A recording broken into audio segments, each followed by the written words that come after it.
السلام علیکم ورحمۃ اللہ وبرکاتہ۔ وعلیکم السلام ورحمۃ اللہ وبرکاتہ۔ کیا حال چال ہے آپ سب کا؟ الحمدللہ۔ رب اشرح لی صدری ویسر لی امری واحلل عقدۃ من لسانی یفقہوا قولی رب زدنی علما اللہم فقہنا فی الدین اللہم صلی علی محمد وعلی آل محمد آمین۔ لیسن 17 اور آج ہم پڑھیں گے آیت نمبر 111 اور آیت نمبر 112۔ لفظی ترجمہ کریں گے۔ پہلے وائٹ پاراز کھول لیں۔ اعوذ باللہ من الشیطان الرجیم، بسم اللہ الرحمن الرحیم۔ وقالوا، اور انہوں نے کہا، لن، ہرگز نہیں، یدخل، داخل ہوگا، الجنت، جنت میں، الا، مگر، من، وہ جو، کانا، ہو، ہودن، یہودی، او، یا، نصرانی یا نصارہ، تلکا، یہ، امانیہم، تمنائیں ہیں ان کی، قل، کہہ دیجئے، ہاتو، لے آؤ، برہانکم، دلیل اپنی، ان، اگر، کنتم، ہو تم، صادقین، سچے، بلا، ہاں کیوں نہیں، من، جس نے، اسلم، سپرد کر دیا، وجہہ، اپنا چہرہ، للہ، اللہ کے لیے، وہو، اور وہ، محسن ہو، فلہ، تو اس کے لیے ہے، اجرہ، اجر اس کا، عند، پاس، ربہ، اس کے رب کے، ولا، اور نہ، خوف، کوئی خوف ہوگا، علیہم، ان پر، ولا، اور نہ، ہم، وہ، یحزنون، وہ غمگین ہوں گے۔ چلیں اب آپ لوگ مل کر پڑھیں۔ وقالوا، لن، يدخل، الجنت، الا، من، کان، ہودن، او، نصارا، تلک، امانیہم، قل، ہاتو، برہانکم، ان، کنتم، صادقین، بلا، من، اسلم، وجہہ، للہ، وہو، محسن، فلہ، اجرہ، عند، ربہ، ولا، خوف، علیہم، ولا، ہم، یحزنون۔ ٹھیک ہے، الفاظ کو دیکھیں۔ لن یدخل، ہرگز نہیں داخل ہوں گے۔ لن لفظ جو ہے نا، یہ بالکل نہیں کے لیے ہے، کہ کبھی بھی نہیں، ہرگز نہیں، ہو ہی نہیں سکتا کہ یدخل، داخل ہوں گے۔ کیا روٹ ہے اس میں؟ داخل، ٹھیک ہے، داخل اردو میں بولا جاتا ہے، ٹھیک ہے، ہرگز نہیں داخل ہوگا، الجنت، جنت میں۔ یہ کنہوں نے کہا؟ بنی اسرائیل نے، ٹھیک ہے، اہل کتاب نے، ٹھیک ہے، اہل کتاب نے۔ اہل کتاب میں دونوں آ جائیں گے، کون؟ یہود بھی اور نصارہ بھی، کیونکہ آگے ٹاپک انہی کا ہے، دونوں کا ہی تذکرہ ہے، ایک کا نہیں ہے، ٹھیک ہے۔ تو اہل کتاب نے کیا کہا تھا کہ لن یدخل الجنت، کہ جنت میں ہرگز داخل نہیں ہوں گے، الا، مگر، وہ شخص، من، جو، کانا ہو، ہودن، یہودی، ہا واو دال، ٹھیک ہے، یہودی پیچھے بھی گزر گیا نا، جو یہودی ہو وہی جنت میں جائے گا، او، یا پھر کوئی نصارہ، نصرانی ہو، وہ جنت میں جائے گا، اس کے علاوہ اور کوئی جنت میں نہیں جائے گا، ٹھیک ہے۔ انہوں نے خود سے ہی یہ معیار بنا لیا تھا کہ جنت صرف یہودیوں کی یا عیسائیوں کی ہے اور کسی کی بھی نہیں۔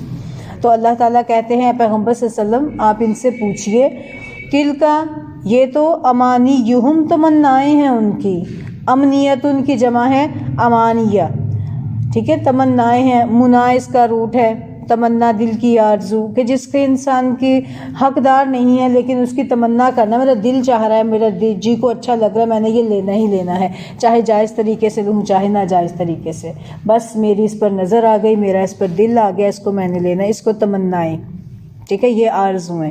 تو یہ ان کی یہ بھی جو ہے نا آرزویں تھی، عمل تو ان کے تھے نہیں اس کے مطابق، ٹھیک ہے. ایمان تھا، سبز سرسری زبانی قولی ایمان تھا، اور تمنائیں تھیں کہ ہم نے پکے پکے جنت میں جانا ہے. اللہ تعالیٰ کہتے ہیں تل کا امانیہم، یہ تو ان کی تمنائیں ہیں، ان کی آرزویں ہیں. کل، تو اے نبی صلی اللہ علیہ وآلہ وسلم ان سے کہہ دے، کن سے؟ یہودی اور نصارہ سے، یا جو کوئی بھی ایسا عقیدہ رکھتا ہے کہ جنت میں صرف ہم ہی جائیں گے باقی نہیں جائیں گے، جیسے ہمارے مسلمانوں میں بھی نا سنی کافر، وہابی کافر، شیعہ کافر، فلانا کافر، فلانا، کہ جائے گا کون؟ سارے کافر ہیں. یہی آپ سنیں تو یہی آپ کو ملے گا، فلانا فرقہ کافر ہے تو فلانا کافر ہے تو فلانا کافر ہے. یہی کچھ چل رہا ہے نا آج کل بھی. اپنے بھی نظر دوڑائے نا، ہمیں آئینہ بھی دکھایا جا رہا ہے. تو اللہ تعالیٰ کہتے ہیں اے پیغمبر صلی اللہ علیہ وسلم انہیں کہہ دیجئے کہ کوئی بھی بات کہنی ہے نا کہ یہ ہوگا یہ نہیں ہوگا، تو اس کے پیچھے لاجک دلیل ہونی چاہیے. دلیل لے کر ہاتو برہانکم، ہاتو لاؤ برہانکم اپنی دلیل، ان کنتم صادقین اگر تم سچے ہو. برہان کس کو کہتے ہیں؟ بارہا، ٹھیک ہے. برہان واضح روشن دلیل کو جو دیکھتے ہی سب کو سمجھ آ جائے تو اس کو برہان کہتے ہیں، روشن دلیل کو کہتے ہیں. ہاتو لے آؤ، ہاتو میں کیا روٹ ہے؟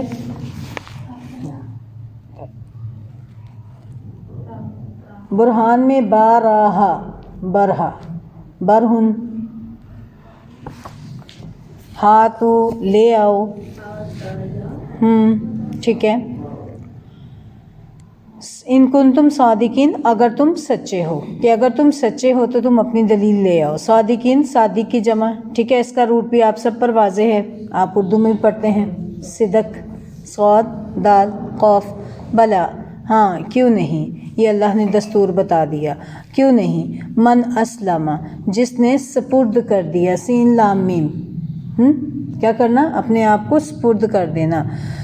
سالمہ، ایسا اونٹ ہوتا ہے جس کے ناک میں نکیل ہو، اس کے پیچھے تانتا بندھا ہو، ایک اونٹ کے ساتھ دوسرا اونٹ، اس کے ساتھ تیسرا اونٹ، پھر اس کے ساتھ ایک اور اونٹ، ایسے 100 اونٹوں کی لمبی لائن ہو، اس کی نکیل ایک بچے کے ہاتھ میں ہو.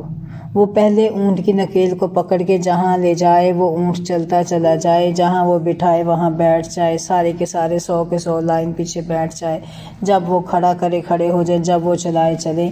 اس کو ایسے اونٹ کو بولا جاتا ہے اس کے لیے سلم. مسلمان بھی، مسلم بھی وہی ہوتا ہے مسلم کہ جو اپنے رب کے حکم پر اسی طرح سیم چلے. جب رب کہے کہ چلو جب چلیں، جب اللہ کہے بیٹھ جاؤ بیٹھ جائیں، جب اللہ کہے اٹھو اٹھ جائیں، جب اللہ کہیں چلو چل جائیں، جب اللہ کہے رک جاؤ رک جائیں. ٹھیک ہے، مطلب کیا ہے؟ اپنے آپ کو سپرد کر دینا. کس کے سپرد کر دینا؟ اللہ کے سپرد کر دینا. ٹھیک ہے، یہی بات نبی صلی اللہ علیہ وسلم سے کہلوائی گئی. ان صلاتی و نسکی و محیای و مماتی للہ رب العالمین، کہ میرا نماز، میری قربانی، میری زندگی، میرا جینا، میرا مرنا کس کے لیے ہے؟ رب العالمین کے لیے ہے. یہی ہے کہ اپنے آپ کو سپرد کر دینا. جب انسان سپرد کر دیتا ہے نا، اپنی مرضی نہیں رہتی پیچھے. ایسے ہی ہے کہ نہیں؟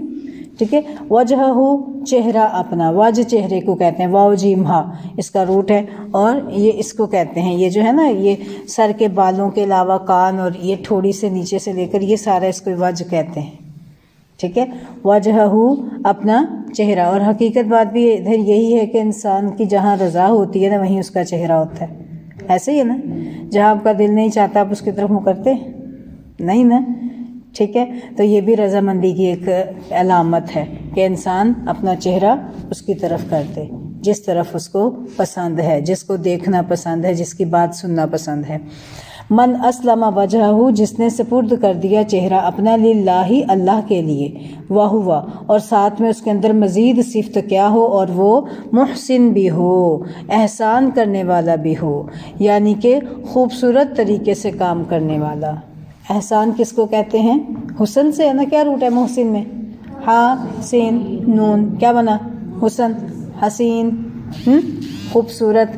اور خوبصورتی میں میرا خیال ہے کہ سب کی کمزوری ہے نا، سبھی کی کمزوری ہے نا. ہر خوبصورت چیز سے دل کرتا ہے پیار کرے انسان. خوبصورت بچہ سامنے آ جائے تو کیا دل چاہے گا اس کو پیار کریں، تھپکی دیں، ایک پاری کر لیں اس کو. خوبصورت پھول آ جائے تو کیا دل چاہے گا، خوبصورت منظر آ جائے، کوئی بھی خوبصورت چیز آ جائے تو دل کو اچھی لگتی ہے نا. تو اسی لیے جب اللہ کے لیے چہرہ جھکا دیا تو کام بھی کون سے کرنے ہیں، محسن، خوبصورت، ایکسیلنس کے لیول پر جا کر کام کرنے. ہم کیا کرتے ہیں، منیمائزر ہے نا، اچھا اس کے بغیر بھی تو ہو ہی جاتا ہے نا، اتنا سا بھی تو چل ہی جاتا ہے نا. کرتے ہیں ایسے کہ نہیں؟ اچھا ایسے اب اتنا بھی سخت کیا ہو گیا، دین میں اتنی بھی سختی نہیں ہے، اتنا بھی تو بس اتنے پہ ہی رہنا ہے. بس دنیا کے معاملے میں کبھی کہا ہاں ہمیں اتنا ہی مل جائے خیر ہے، ہاں اتنے سے ہی چاول ٹھیک ہے، اتنی سی روٹی ہی ٹھیک ہے، اتنے سے ایک دو ہی کپڑا کافی. کبھی چاہا دنیا کے اعتبار سے کیا چاہتے ہیں، ہر اچھی چیز، ہر اعلیٰ چیز اور کثرت سے مجھے مل جائے. ہر ایک کی تمنا ہے نا، اللہ ماشاء اللہ جن کو اللہ نے غنا دی ہو وہ تھوڑے پہ بھی راضی رہتے ہیں. لیکن اکثریت کو دیکھا جاتا ہے ہمیشہ کیا چاہتے ہیں، اچھی سے اچھی چیز جو ہے وہ میرے پاس. تو کیا یہ اچھی چیز کا چاہنا کیا گناہ کا کام ہے؟ گناہ نہیں ہے، یہ بھی ایک اچھی چیز جو ہے، اس کو خوبصورتی کو پسند کرنا، اس کو اپریشیٹ کرنا، اس کو اختیار کرنا، یہ بھی اللہ تعالیٰ کو پسند ہے. ان اللہ جمیل یحب الجمال، اللہ خوبصورت ہے، خوبصورتی کو پسند کرتا ہے. ہمیں صرف دنیا ہی کی چیزیں خوبصورت نہیں چاہیے، ہمیں اپنی آخرت بھی خوبصورت بنانی ہے. نبی صلی اللہ علیہ وسلم کی دعا یاد ہے سب کو؟ ٹھیک ہے، مومن جو ہے نا، ایک عام انسان اور ایک مومن میں یہی فرق ہوتا ہے، وہ اپنی ہر چیز میں ایکسیلنس چاہے گا، دنیا کے لیول میں بھی اور دین کے لیول پر بھی. ٹھیک ہے، یہی ربنا آتنا فی الدنیا حسنۃ وفی الآخرۃ حسنہ. اے اللہ دنیا بھی اچھی بنا دے، جوتا بھی اچھا ہو، کپڑا بھی اچھا ہو، رہن سہن بھی اچھا ہو، کھانا پینا بھی اچھا ہو.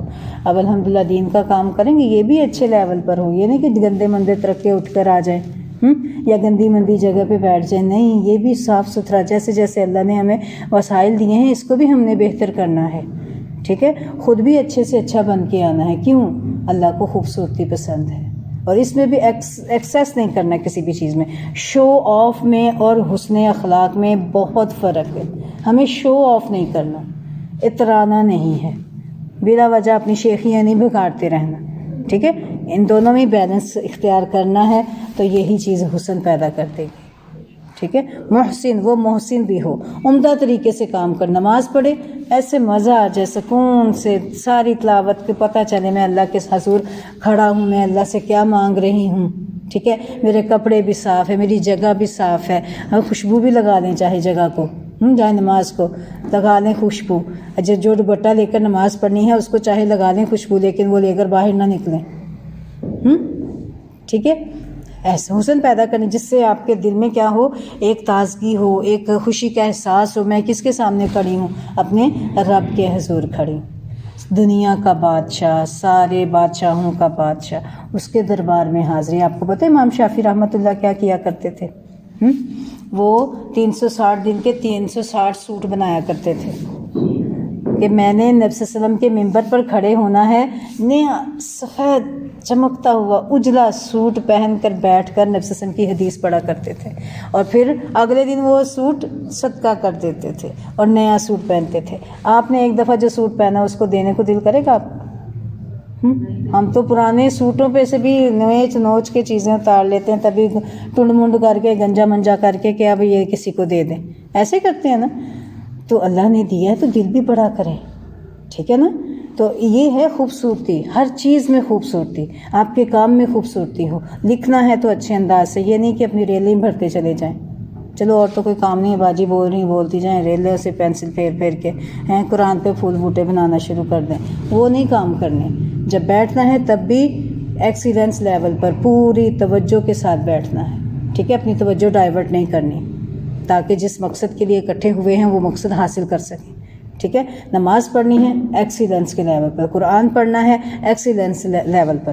ٹھیک ہے، عبادات جو بھی کرنی ہے عمدہ طریقے سے. ٹھیک، یہی چیز اللہ کو پسند ہے. ٹھیک ہے، وہ اپنا رخ اللہ کی طرف کرنے والا ہو اور وہ محسن بھی ہو. فلاح، تو ایسے شخص کے لیے اجرہ، اس کا اجر ہے عند ربہ، اس کے رب کے پاس. ولا خوف، تو اس کو کوئی خوف نہ ہوگا.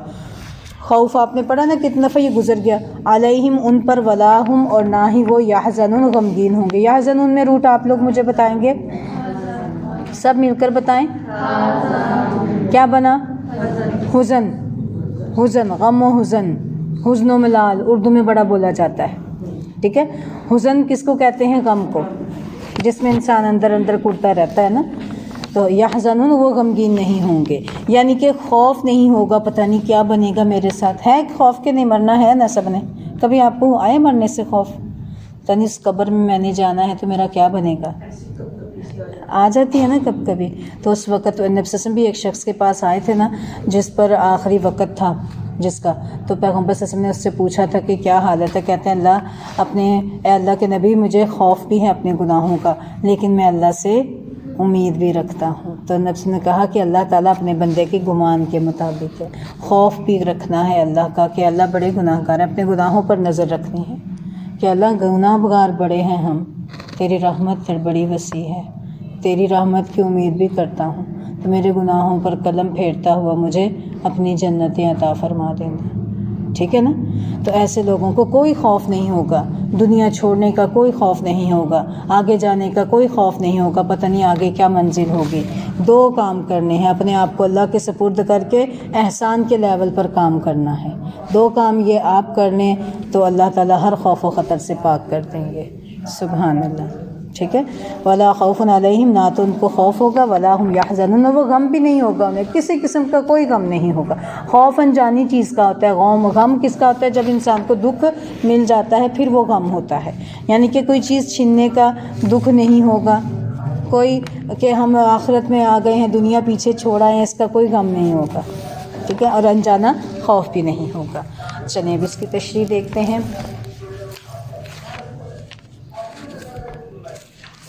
دیکھیں اللہ تعالیٰ نے ارشاد فرمایا ہے، پیچھے آپ نے تذکرہ پڑھ لیا، بنی اسرائیل کی خباثتوں کو آپ نے سن لیا کہ کس طریقے سے وہ مسلمانوں سے حسد، بغض، اناد رکھتے تھے. نبی صلی اللہ علیہ وآلہ وسلم کے ساتھ بھی حق بھی آ گیا تھا، لیکن اس کے باوجود ان کی چالیں جو ہیں وہ ختم نہیں ہوتی تھیں، حاسدانہ چالیں چلتے تھے. نبی صلی اللہ علیہ وسلم کو ہمیشہ ڈیگریڈ کرتے تھے، ان کی تحقیر کرتے تھے. ان کی زبان سے بھی یہ ظاہر ہو گیا تھا، وہ کہتے تھے نا رائینہ کو پیچ دے کر، ایسے زبان سے. اور بھی انشاءاللہ آگے آپ پڑھیں گے کہ کس طریقے سے وہ اپنے دل کے حسد اور بغض کو باہر نکالتے تھے، زبانوں کے ذریعے، باتوں کے ذریعے سے بھی اور عمل کے ذریعے سے. پھر نبی صلی اللہ علیہ وسلم کو مارنے کی، قتل کرنے کی سازشیں پیچھے آپ کو کل پرسوں کے سبق میں بتا دیا گیا تھا کہ کس طرح جادو کے ذریعے سے، یہودی ہی جادوگر تھا جس نے جادو کے ذریعے سے نبی صلی اللہ علیہ وسلم کو نعوذ باللہ ختم کرنے کی کوشش کی. پھر چکی کا پارٹ گرا کر، پھر زہر آلود یہودیہ عورت نے دعوت کی تھی، زہر آلود گوشت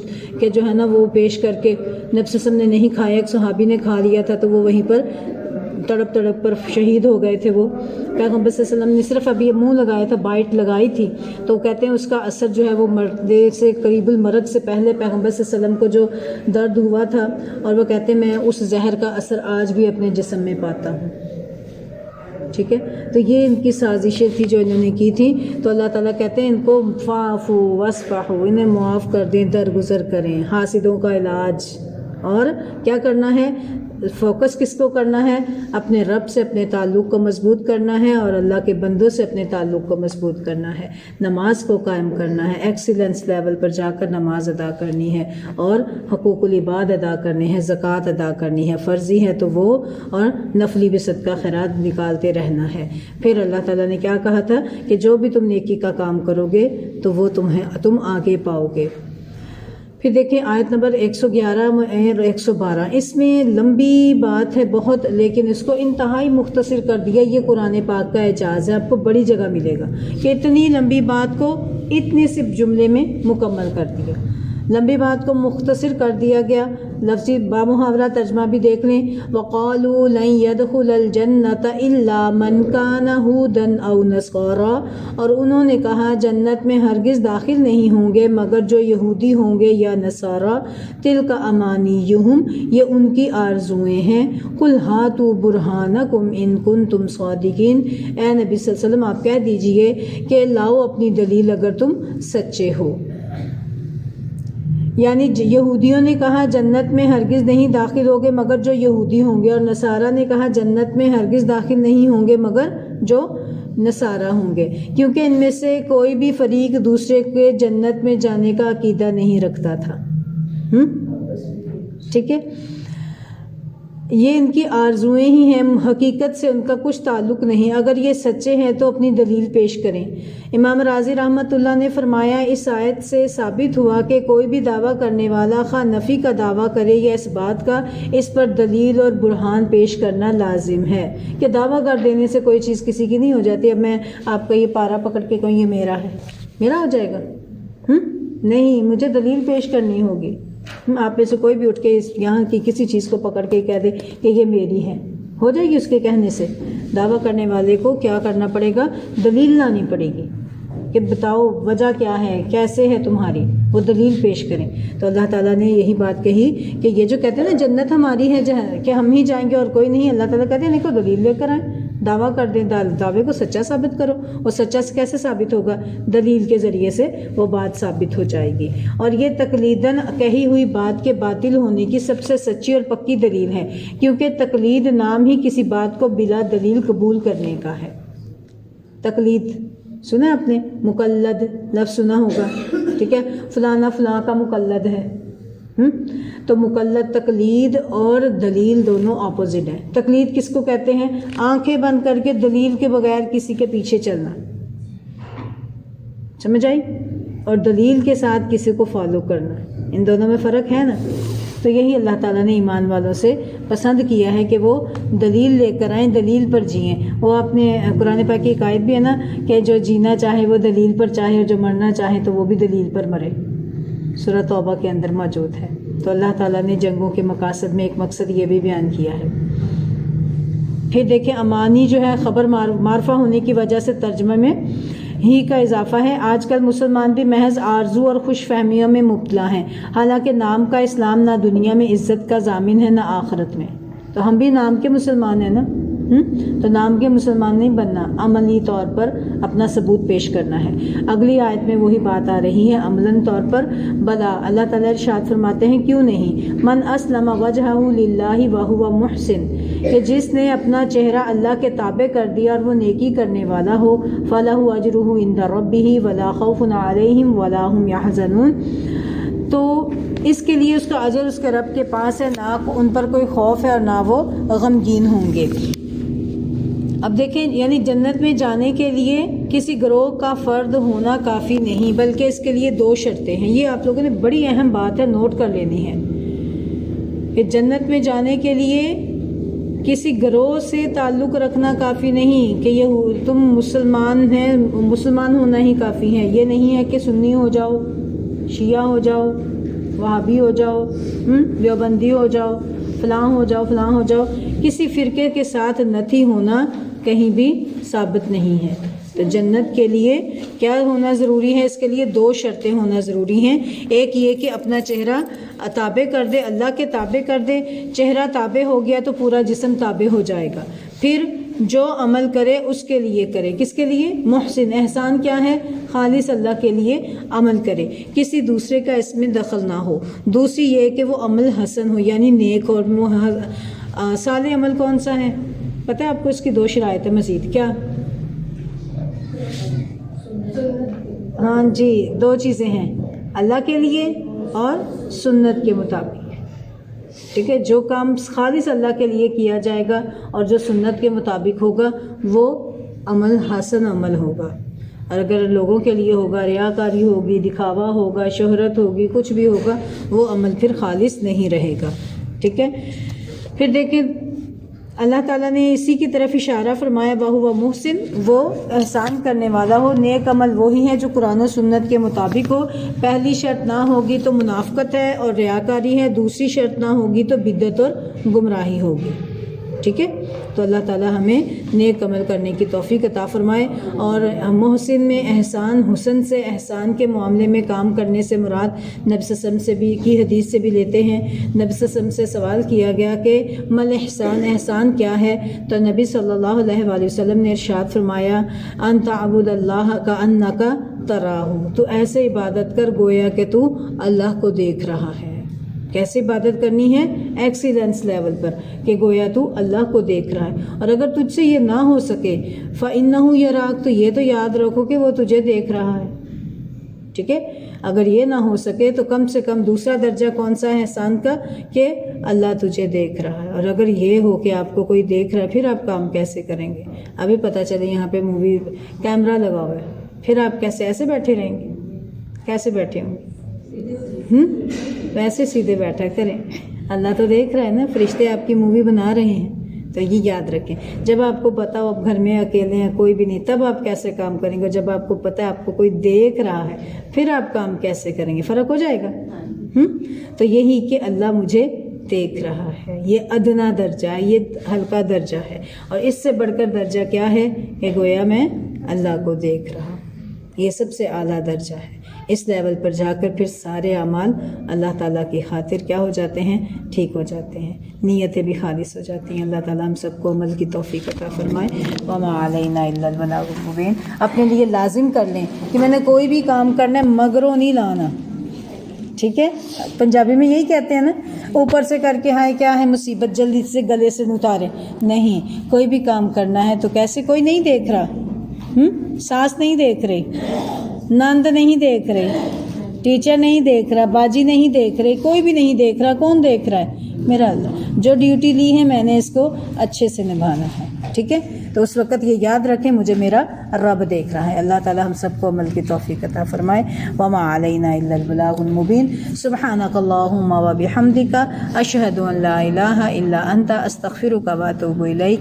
ربنا لا تزغ قلوبنا بعد اذ ہدیتنا وہب لنا من لدنک رحمہ انک انت الوہاب. رب ارحمہما کما ربیانی صغیرا. اللہم فقہنا فی الدین. اللہم صلی علی محمد وعلی آل محمد. السلام علیکم ورحمۃ اللہ وبرکاتہ.